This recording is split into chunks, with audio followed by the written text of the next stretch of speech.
Hi people, it's Sarkovist here, and today you join me playing Walker Assault on Jakku as the Rebels.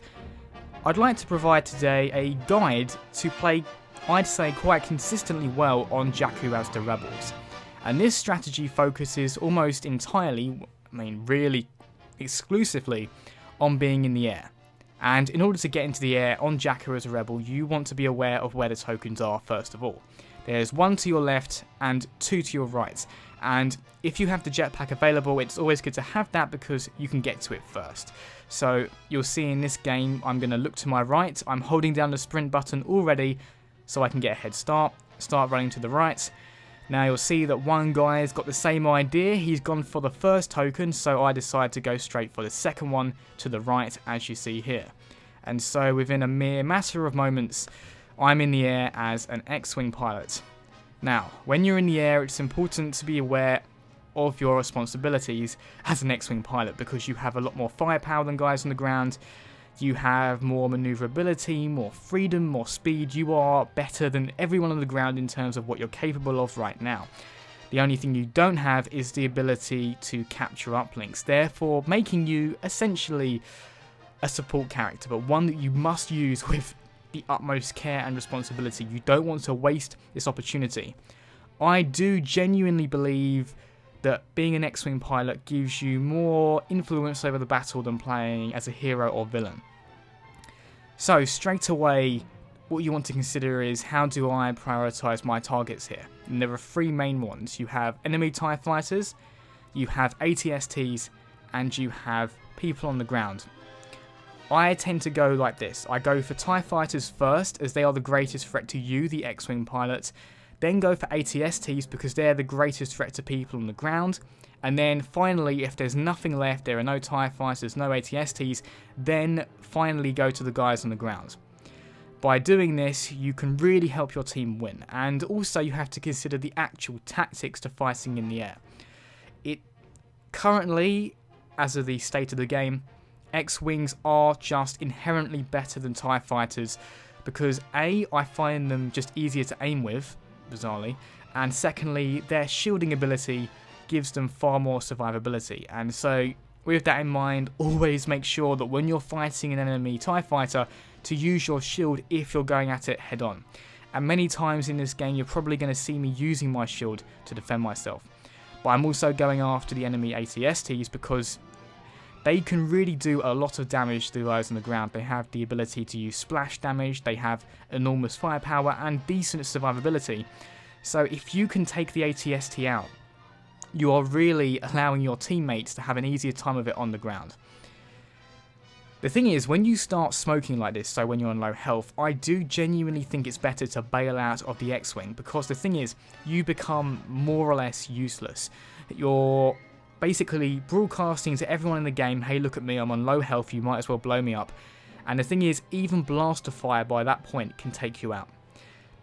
So as you can see here, I'm immediately looking where are the enemy TIE fighters, if any. I see one and it's my first target. I go straight for it, continually holding down the lock-on button and then going straight for it. Turning round, whatever you do, do not lose sight of it because if you lose sight of it, it can get behind you and then it can take you out. As an X-Wing pilot, you can either use your shield or you can use your rocket. Now, using the rocket, essentially, it's best used when you're locking onto someone. That's quite obvious. But what you want to do is, I find, is wait for the person you're pursuing to use their evasive maneuver. Because something you can also do, as you're going to see me doing a few times here, is if a rocket's coming at you, you can just shoot up, you can shoot to left or right. As you can see now, I'm doing one now, that allows you to effectively evade rockets. So what I like to do if I can, is wait for an enemy TIE fighter to use their ability, and then you know they can't use it again because there is a cooldown, and that's when I fire off my rocket. At this stage in the game, I'm seeing quite a lot of enemy TIE fighters, more than I expected to, honestly. But after taking them out, I can go back to focusing on ground targets. I can also see that our guys on the ground aren't doing especially well. I would have expected them to have both uplinks at this point, but the fact that I haven't been able to help them out on the ground by shooting ground targets could be a reason for that. If you are playing as the Empire, as the Imperials on this game, then you could just argue that being a distraction to the X-Wing pilots is a viable tactic, but as you can see here, I always prioritize them first. It's also nice if you're playing with a partner to coordinate so you can both be in X-Wings. That's a lot of fun, and it can allow you to truly dominate in the air. Yet again, I'm finding myself on fire. I have to give it to this enemy team. They are not half bad. And here I see an ATST, my second priority target. Now, although it did get me, I managed to fire off a rocket just before I died, thereby destroying the ATST and doing a service to the team. At this point, I'm again trying to locate the X-Wing token as per my strategy. However, because the Y-Wings are coming in, there seems to be a temporary reset, which is quite annoying and, if you ask me, quite pointless. So I'm not able to get in an X-Wing straight away, so I take my time to do a quick headshot to the AT-AT when it becomes vulnerable, and do a bit of shooting, although that is fairly useless, I'll admit.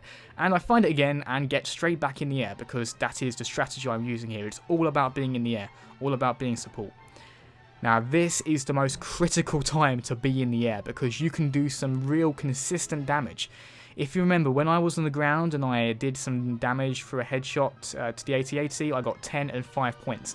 Here, almost every shot seems to get you 5 points, and 5 points is usually indicative of the amount of damage you're doing. So, as you can imagine, that's a lot of damage you can be doing on a consistent basis when you're in an X-Wing.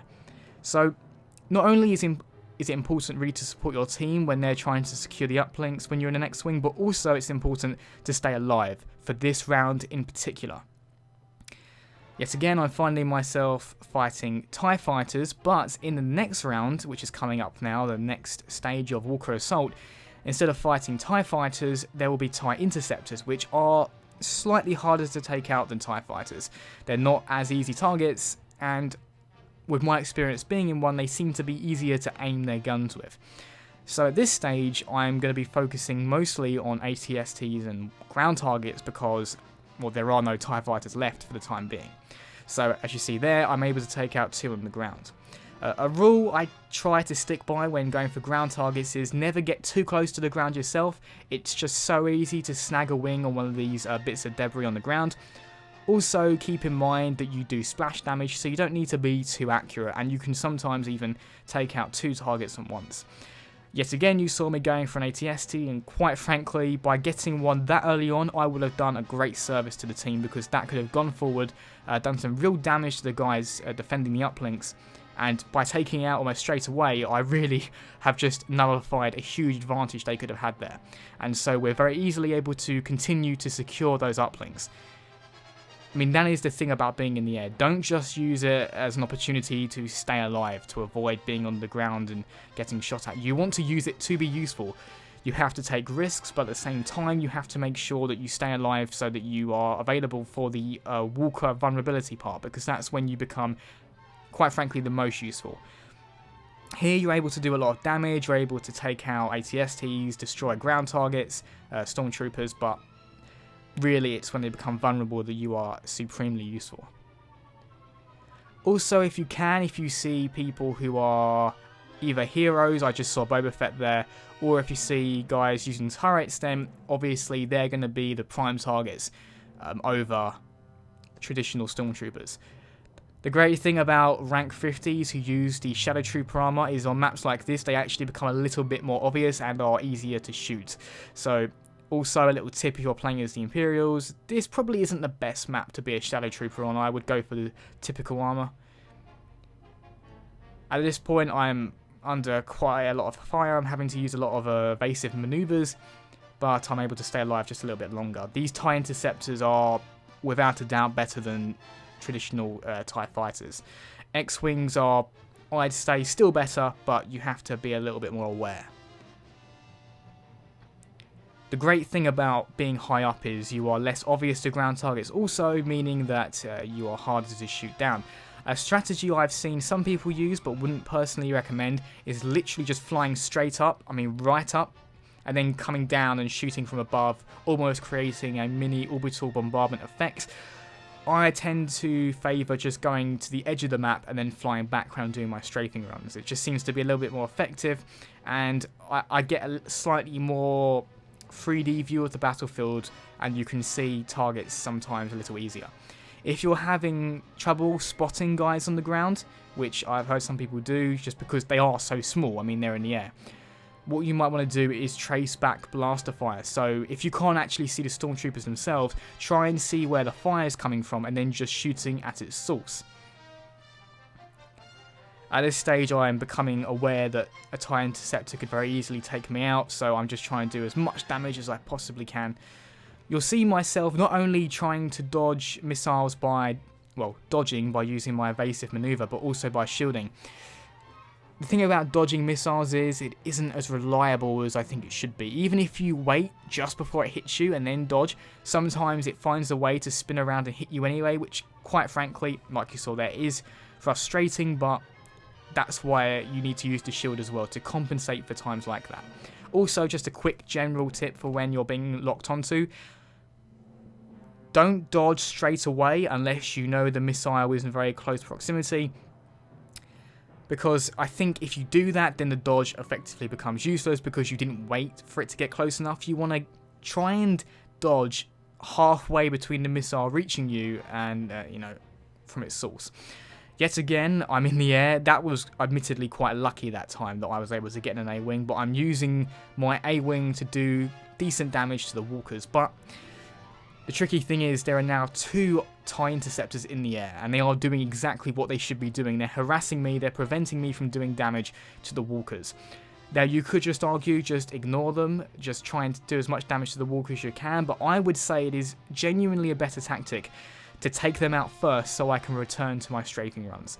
I am not someone who is an advocate of doing the kamikaze strategy, if you want, by slamming straight into them. I would not do that if I were you. I would know your limits. I would pull off before you get too close and come round for another attack. But here I'm having to do a lot of tight turns to try and take out the Interceptor. It is, I have to admit, these were very good pilots, but as long as you stay on them, as long as you're persistent and consistent, then you should be able to take them out. Also, don't use your shield at this stage unless you know they are about to fire on you, because, well, basically just don't be wasteful with it. It's a very effective ability. And here I'm able to dodge again. You have to be very careful when you're in the air because you have to be on the offensive and the defensive quite often at the same time. And here you see me at the very end. I'm able to take out the AT-AT and win the match. And that was only the second phase of Walker Assault. So by doing a strategy of staying in the air, remaining consistent, going after the priority targets, we were able to win. And I feel quite proud of my contribution to that match. So feel free to use that strategy yourself. And as always, people, thanks very much for watching and see you next time.